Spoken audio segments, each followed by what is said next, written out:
A series of law enforcement failures. That's what a Department of Justice report saying today about the tragic Uvalde school shooting in May of 2022. 19 students and 2 teachers were killed.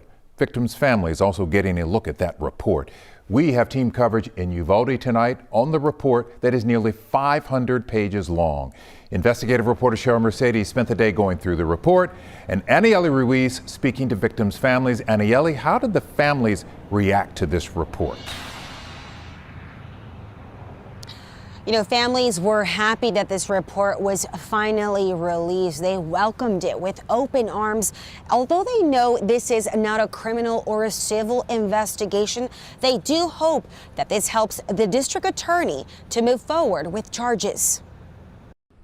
The law enforcement response at Robb Elementary School on May 24, 2022, and in the hours and days after, was a failure. It's the words from the U.S. Attorney General that many of the families had been waiting for.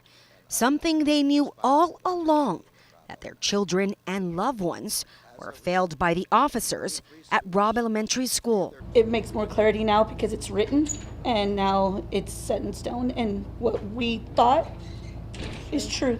The review released by the Department of Justice on Thursday morning offers more than 500 pages of insight into what occurred on that terrible day. And although the families have not been able to comb through the entire report, they hope that every officer who did not quickly enter the classroom that day is called out. I don't understand why they are allowed privacy. My child, their children, they are named in this report because they are dead. Everybody should have been named. Today, the Attorney General saying lives could have been saved if law enforcement would have entered the classroom sooner. A hard thing for families to hear, but they're hopeful this helps push the Uvalde County District Attorney's case forward. What else does she possibly need to prosecute or to remove these people from their positions of power? Do right by the victims and survivors of Robb Elementary. Terminations, criminal prosecutions.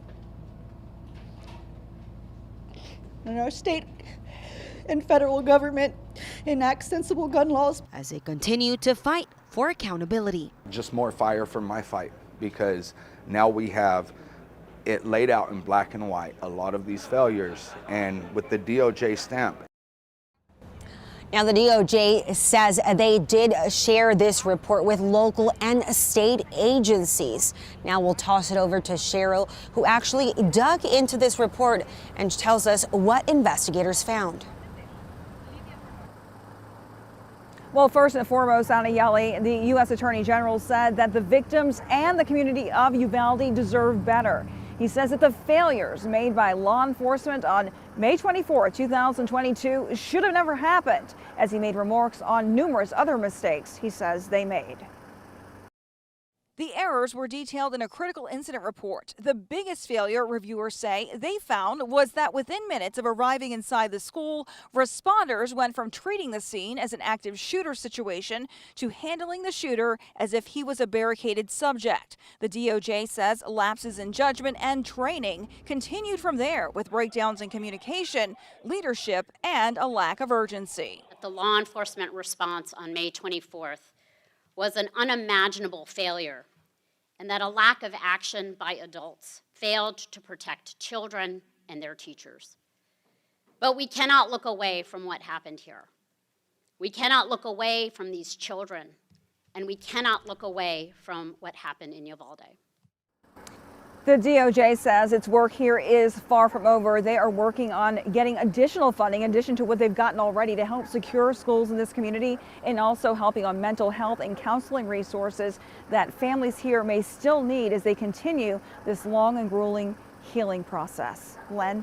That tragic day 20 months ago. Cheryl Mercedes in Uvalde, thank you. Tonight, Governor Greg Abbott responding to the DOJ report saying, quote, following the horrific tragedy at Robb Elementary School, Texas took swift action to bolster security in our schools and in our communities, and I thank the U.S. Department of Justice for their critical incident review of the tragic shooting at Robb Elementary. The state of Texas has already adopted and implemented some of the recommendations proposed by the DOJ in this review. We will continue to evaluate. As we said, the DOJ report nearly 600 pages long. If you would like to take a look at it, head to khou.com. It is available in both English and Spanish.